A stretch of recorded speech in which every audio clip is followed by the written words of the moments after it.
bien lo que es este proceso. Ahora, para poder entender esto, lo que es la palabra gerencia y la palabra gestión vienen de la misma raíz, del mismo vocablo que es gestos. Veamos etimológicamente esto que nos quiere decir. Tenemos estas expresiones o estas palabras, tenemos gestos, tenemos genere, tenemos gerens, que salió la expresión en 1884, lo mismo gestione en 1884. En el caso de gestos nos habla acerca de una actitud o movimiento del cuerpo. Genere lleva a conducir o llevar a cabo algo, en este caso gestiones. Gerens nos habla acerca de lo que es el gerente, del que gestiona o lleva a cabo algo. Y gestione, que es gestión, acción de llevar a cabo algo. Entonces, lo que es la gestión quiere decir gestionar, llevar a cabo acciones concretas para la consecución de los objetivos de la organización.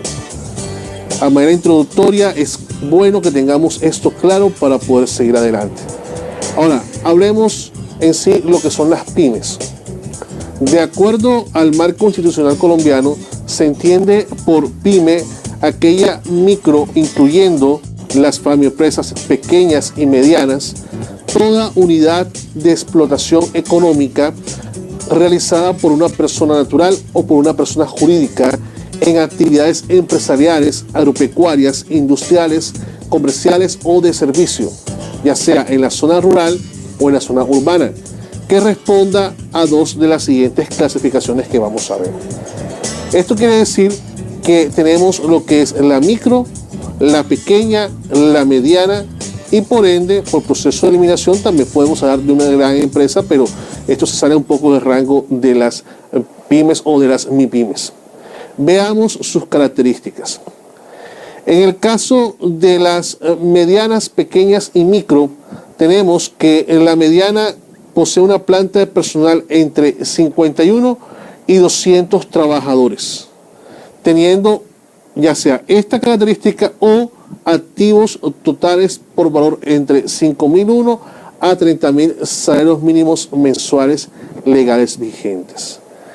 En el caso de la pequeña empresa que tenga una planta de personal o de trabajadores entre 11 y 50 o activos totales por valor entre 501 y menos de 5.000 salarios mínimos legales vigentes. Si vemos la relación que existe entre la mediana y la pequeña, es que la pequeña llega hasta 5.000 en el caso de los activos 5.000, y ya cuando tenemos 5.001 estamos hablando de mediana empresa. En el caso de la micro, la planta de personal no debe superar a los 10 trabajadores o, en su defecto, activos totales excluida la vivienda por valor inferior a 500 salarios mínimos legales vigentes. Ahora, ¿esto en qué se traduce? Hay que contextualizar esto en el caso de nuestro entorno colombiano. Veamos cómo tomamos estas características, las colocamos en una matriz, en una tabla, y separamos parte por parte para que podamos entender. Muy bien, entendamos esta clasificación que hicimos anteriormente. Vamos a dividir, de acuerdo al tipo de empresa, vamos a dividir los números de trabajadores, los activos y lo que estos activos representan, teniendo en cuenta el salario mínimo legal vigente para este año. En el caso de la microempresa, tenemos que los empleados hasta 10, activos o en su defecto activos inferiores a 500 salarios mínimos legales vigentes. Esto se traduce en 308 millones de pesos. En el caso de la pequeña, sabiendo que la micro llega hasta 10, la pequeña empieza en 11 trabajadores hasta 50.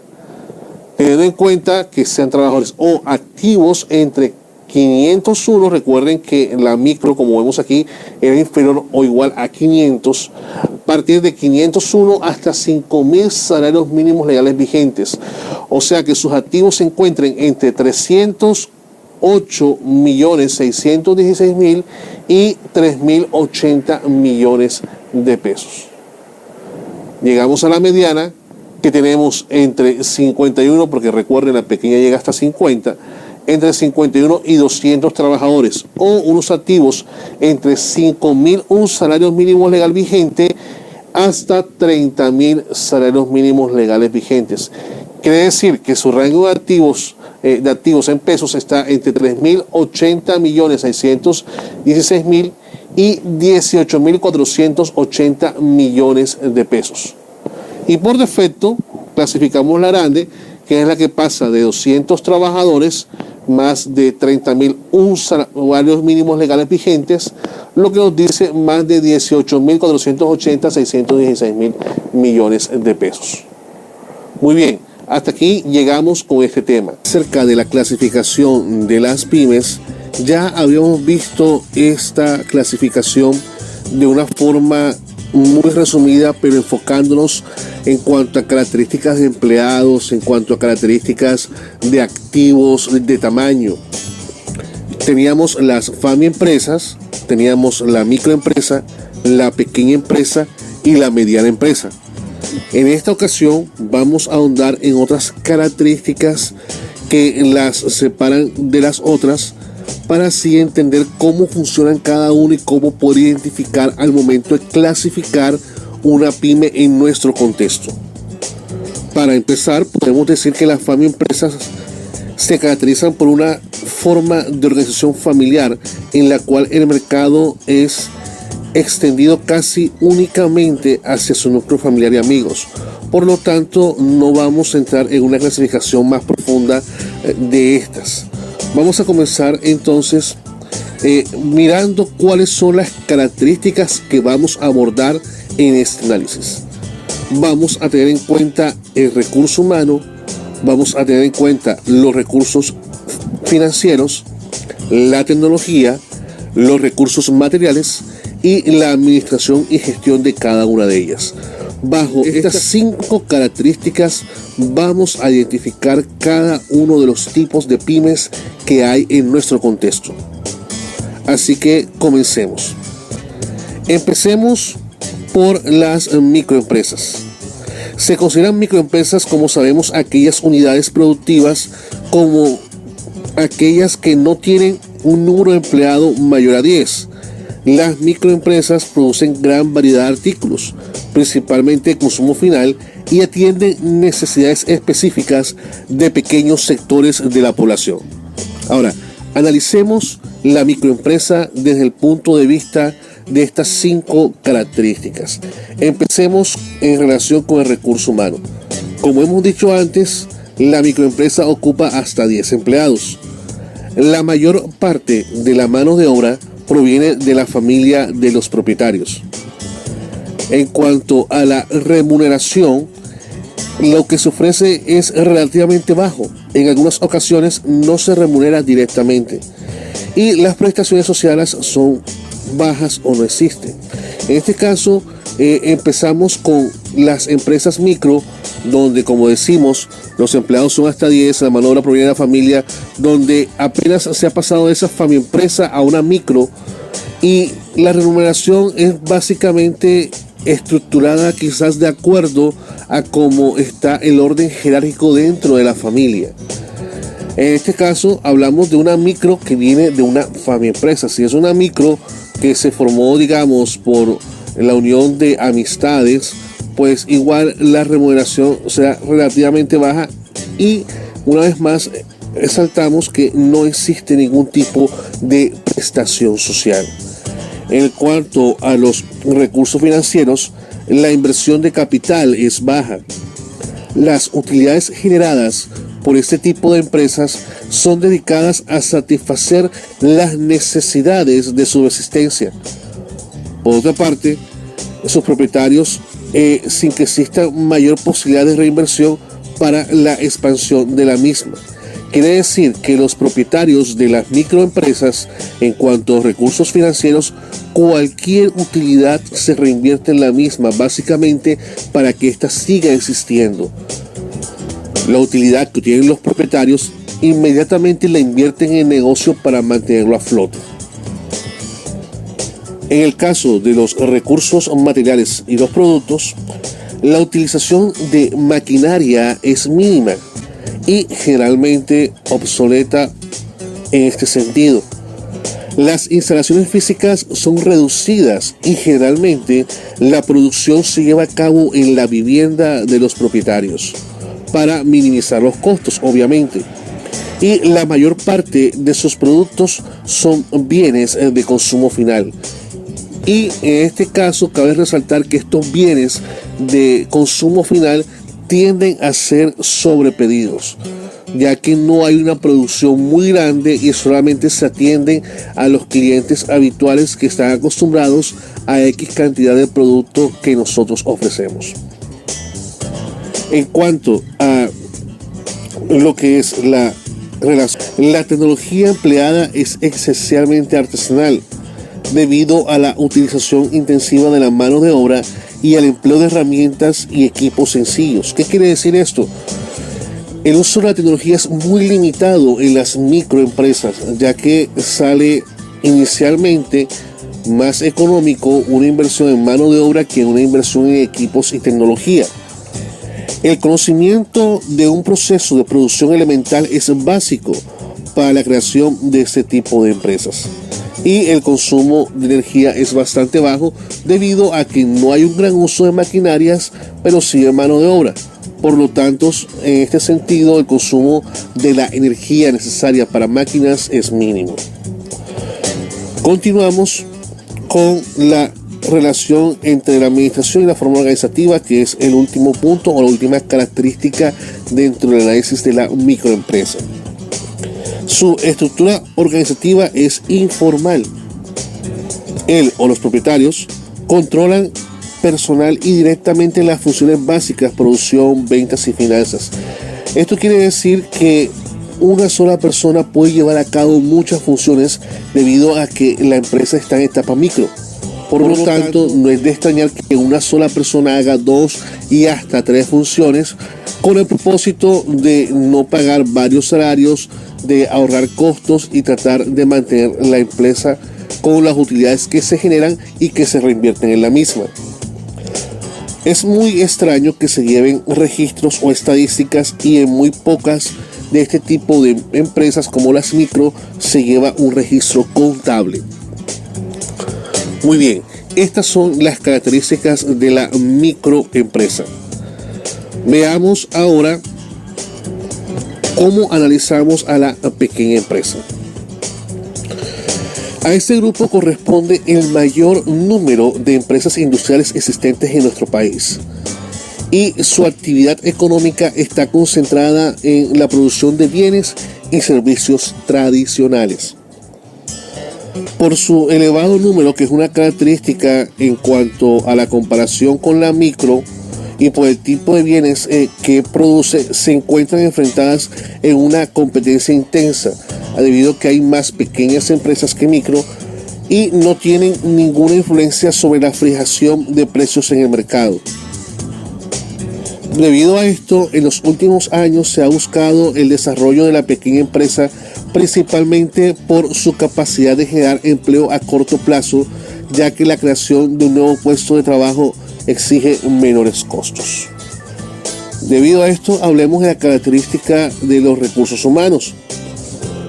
Los salarios ofrecidos son bajos en comparación, obviamente, con la mediana y con la gran empresa. El nivel de prestaciones sociales ofrecidas a los trabajadores es más bajo que la mediana y la pequeña. Sin embargo, existe un esbozo de estas prestaciones sociales que en comparación con la que veíamos en la microempresa no existía. El trabajo del hombre es decisivo en el proceso de producción, debido principalmente al poco grado de mecanización. Esto quiere decir que la mano de obra es fundamental debido a que no existe una gran fuerza de maquinaria o de máquinas para realizar el trabajo. Por lo tanto, la mano de obra es fundamental. Todo el personal de la organización se conoce, interactúan directamente y existe el sentido de solidaridad y se facilita el ambiente familiar. Es una de las características dentro del aspecto de recursos humanos.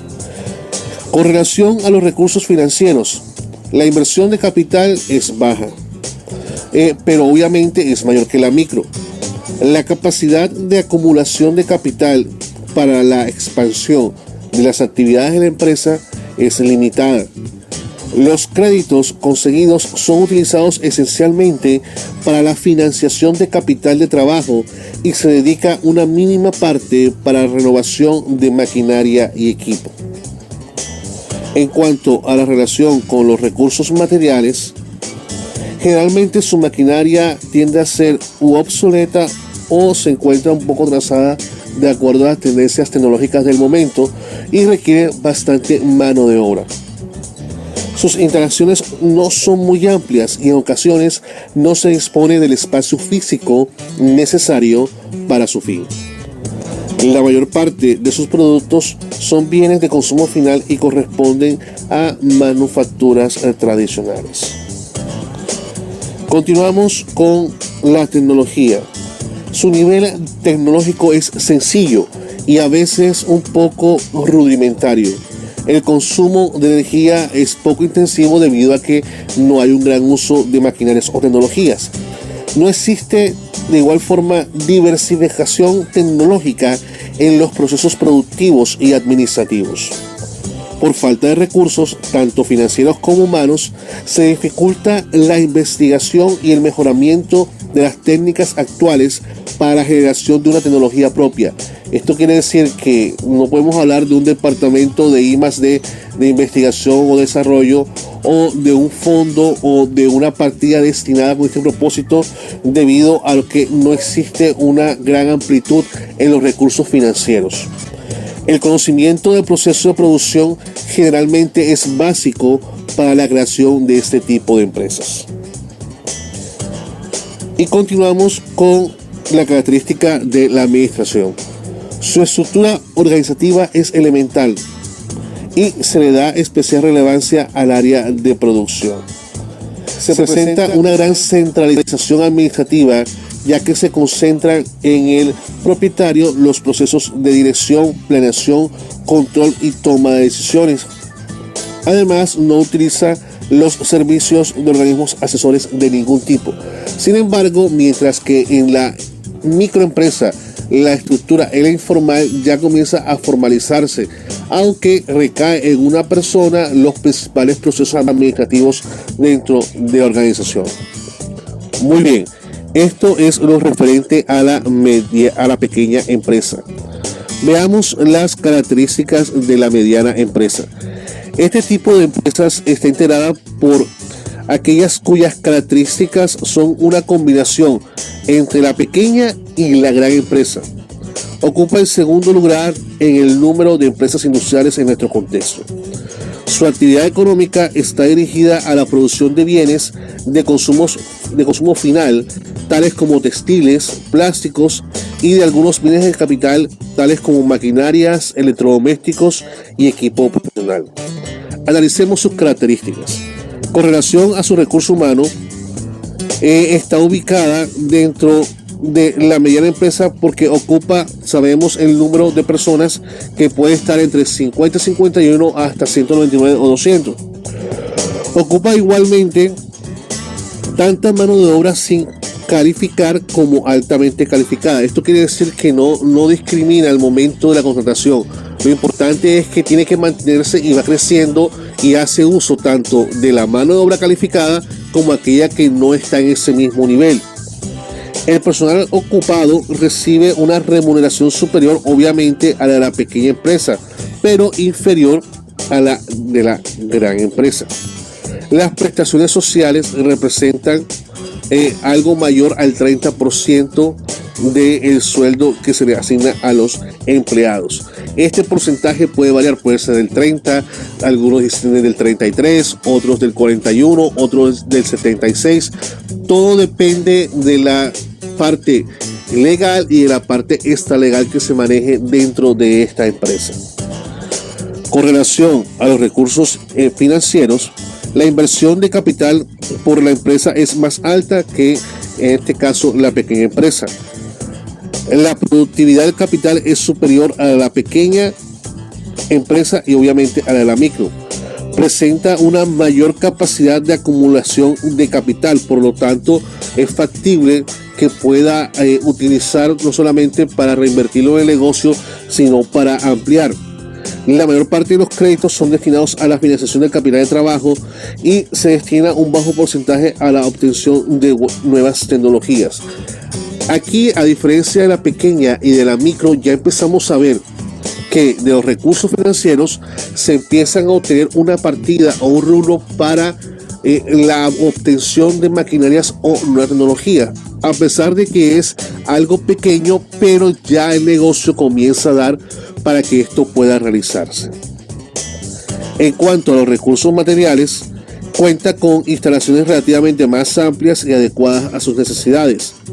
Cuenta con una maquinaria relativamente moderna y con una aceptable capacidad de producción. Aquí la mano de obra está apoyando a la maquinaria. ¿En qué sentido? Ya las máquinas están produciendo, están dando su labor y la mano de obra está pendiente de su funcionamiento, ayudando a que la producción sea la deseada. Sus productos generalmente son bienes de consumo final intermedios y de capital. Y aquí vemos otro tipo de clasificación de productos que se dan en este tipo de empresas. Con relación a su tecnología, se encuentra un grado de tecnología que varía desde el elemental hasta el relativamente sofisticado. Como habíamos hablado antes, debido a que ya existen partidas que nos permiten invertir en tecnología, así sea a un nivel pequeño. El consumo de energía es relativamente bajo. Ya vemos un poquito más de consumo debido a que existen máquinas y existen equipos que están consumiendo energía. Y la investigación para el mejoramiento de procesos y técnicas no es muy tenida en cuenta entre sus objetivos, pero se empieza a mirar esa parte del I+D como una pequeña posibilidad, así sea una pequeña destinación dentro del presupuesto, pero se mira la posibilidad de empezar a mirar qué podemos hacer aparte de lo que ya viene haciendo la organización. Y con relación a su administración, se encuentra una distinción clara en cuanto a los niveles jerárquicos y generalmente una estructura organizativa explícita. Ya aquí vemos algo mucho más formal, mucho más estructurado que en la pequeña empresa. Ya existe una estructura que nos dice qué tareas existen dentro de la empresa. Existe un buen grado de especialización, así como de asignación clara de funciones. A medida que nosotros vamos dividiendo tareas, vamos especializando. Por eso aquí se evidencia de una mejor forma en la mediana empresa este tipo de situaciones. Aun cuando prevalece cierto grado de centralización, se presenta una inclinación hacia la delegación de autoridad. Ya vemos que ha cambiado ese paradigma de la micro y de la pequeña empresa, donde las decisiones las tomaba una sola persona o una sola persona tenía los principales cargos dentro del proceso. Ya, aunque se está centralizado, se empieza a ver esbozos de delegación de autoridad. Se utilizan algunos organismos o personal asesor para el desarrollo de actividades básicas, lo que no se veía antes, y se ha constituido principalmente como sociedades limitadas, colectivas y con lo que conocemos actualmente, pues por SAS. Muy bien, esto es lo relativamente importante acerca de la clasificación dentro de las pymes en nuestro contexto, visto a la luz de las 5 características que hemos analizado: recursos humanos, recursos financieros, los recursos materiales, la tecnología y el proceso de la administración o de la gestión. He preparado un cuadro comparativo del régimen laboral de la micro y pequeña empresa. Muy bien, quiero invitarle a que se suscriban a nuestro canal, a aquellas personas que aún no están suscritas, para que puedan tener información. Es contar con, por lo menos, con un trabajador, ¿no? Aquella persona jurídica que desea inscribirse a este régimen laboral, mínimo un trabajador. Ahora, aquella persona natural que desea inscribirse a este régimen laboral y que también desea autoemplearse, es decir, una persona natural que desea estar en planilla, el requisito para poder gozar de los beneficios de estar en planilla es justamente, ¿no?, estar inscrito a este régimen laboral y tener un trabajador adicional. Muy bien, vamos a empezar a desarrollar este cuadro comparativo, ¿no? Voy a ir llenando este recuadro. A ver, les explico. en cuanto a la cantidad de trabajadores, el Decreto Supremo 7 del 2008, en su artículo 5, establecía que una microempresa puede tener hasta 10 trabajadores, y una pequeña empresa de 10 a 100 trabajadores, ¿no? Ahora, pero esto cambió en el 2013. El 2 de julio del 2013 entra en vigencia la ley 30.056 y en su artículo 11 modifica el artículo 5 del Decreto Supremo 7 del 2008, en la cual establece que no se va a aplicar el tema de cantidad de trabajadores para establecer si una empresa es micro o pequeña empresa. Es decir, no se va a determinar si soy micro o pequeña empresa de acuerdo a la cantidad de trabajadores que tengo, sino al nivel de ventas anuales que yo pueda tener. Por ejemplo, una microempresa, es decir, yo puedo estar configurada dentro de una microempresa si es que mis ingresos anuales estas no superan los 150 UITs, ¿no? Ahora, si nosotros calculamos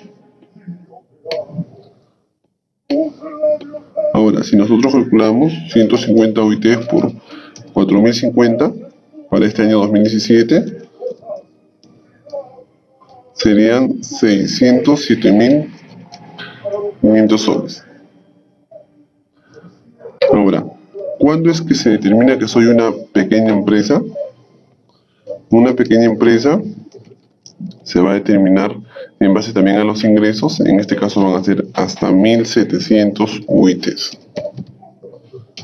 Estamos hablando que aquí sería hasta 6.885.000 soles. Entonces está claro que a partir del 2013, que entró en vigencia esa ley, ya elimina el tema de establecer si soy micro o pequeña empresa de acuerdo a la cantidad de trabajadores, sino únicamente a la cantidad de ingresos que pueda tener yo. Muy bien. Ahora, en cuanto a la remuneración, en ambos casos se establece que la remuneración mínima va a ser 850 soles. En cuanto a la jornada laboral, la normativa vigente establece que cada uno va a tener como máximo 8 horas de trabajo diarias. En cuanto al horario nocturno, está establecido que en este régimen laboral no se aplica la sobretasa del 35%. En este caso, sí se aplica. Se aplica todo como lo establece el régimen laboral general, ¿no? Ahora, el trabajo en sobretiempo, sí se aplica en ambos casos. Se aplica como lo establece el régimen laboral general de las empresas en general, ¿no? Descanso semanal sí aplica igualmente, o sea, es decir, los domingos igual es un día remunerado. Descanso vacacional. Aquí lo que la norma establece es que como un trabajador de la microempresa, él tiene el beneficio de descansar, hasta 15 días por cada año laborado. Y los de la microempresa tienen el mismo beneficio, 15 días por cada año laborado. Ahora, en este caso, yo que soy trabajador de la microempresa, puedo negociar con mi empleador en que puedo tener un descanso de 7 días y los 8 días venderlo a la empresa, ¿no? Para que sea remunerado. Igualmente aquí, ¿no? Pero no puedo vender los 15 días, ¿no? Como mínimo tengo que salir 7 días de descanso. En ambos casos sí tengo remuneraciones por descansos en días feriados.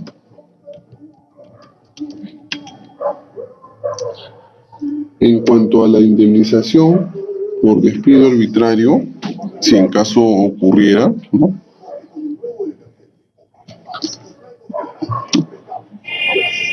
En este caso, la remuneración sería, la indemnización es 10 remuneraciones por cada año laborado, con un máximo de 90 remuneraciones.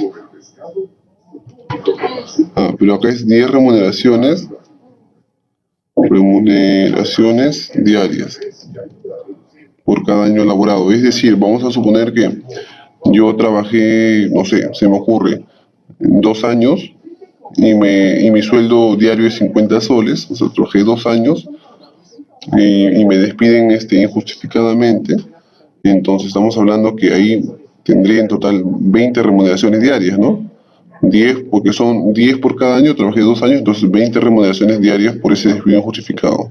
Si son 50 soles, 20 por 50, estamos hablando que tendría una indemnización de 1000 soles, ¿no?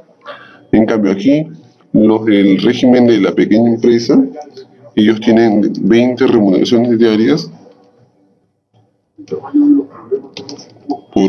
por cada año laborado, con un máximo de 120 remuneraciones.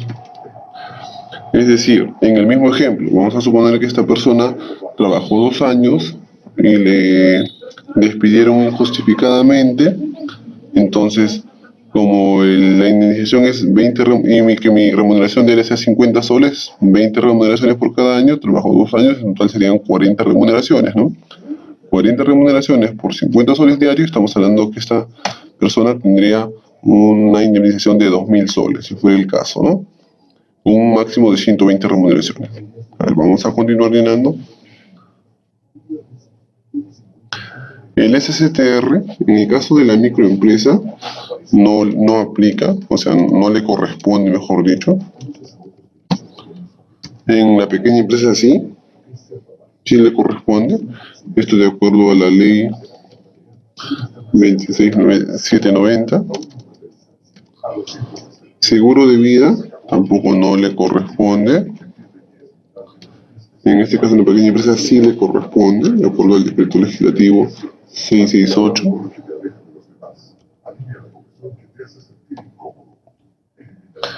Derechos colectivos no le corresponde, es decir, no hay algunas personas que están en los sindicatos y tienen permisos especiales para sus reuniones, entonces esos permisos especiales no son descontados, ¿no? Es decir, es como un permiso, es un permiso remunerado, pero en este caso de la microempresa no le corresponde. A los de la pequeña empresa sí le corresponde.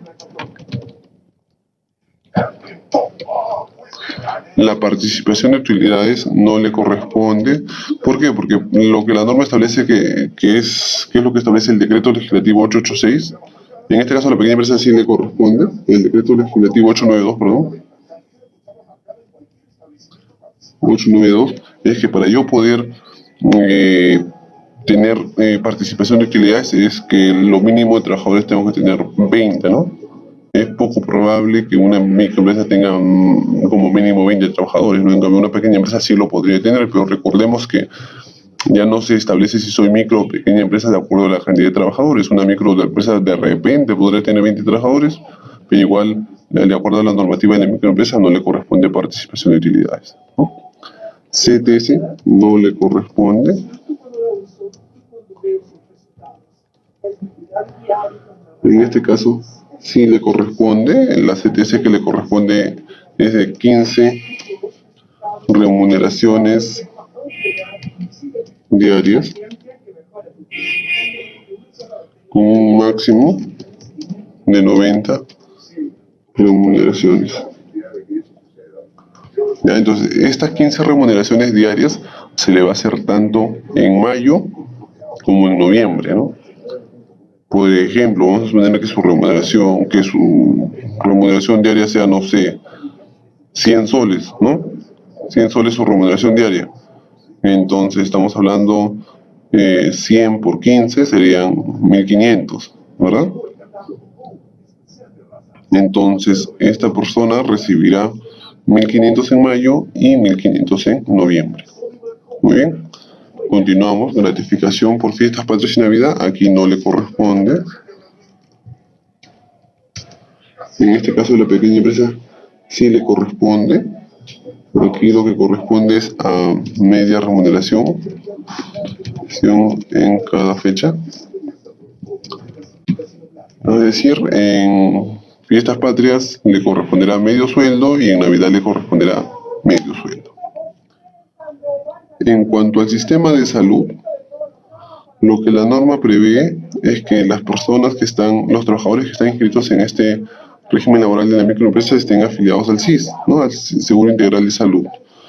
Pero optativamente, si desean, los empleadores pueden también inscribir a sus trabajadores a través del seguro regular, al seguro regular de salud, ¿no? Hacia al que la mayoría esté inscrito, ¿no? Ya depende de la decisión que tome el empleador, ¿no?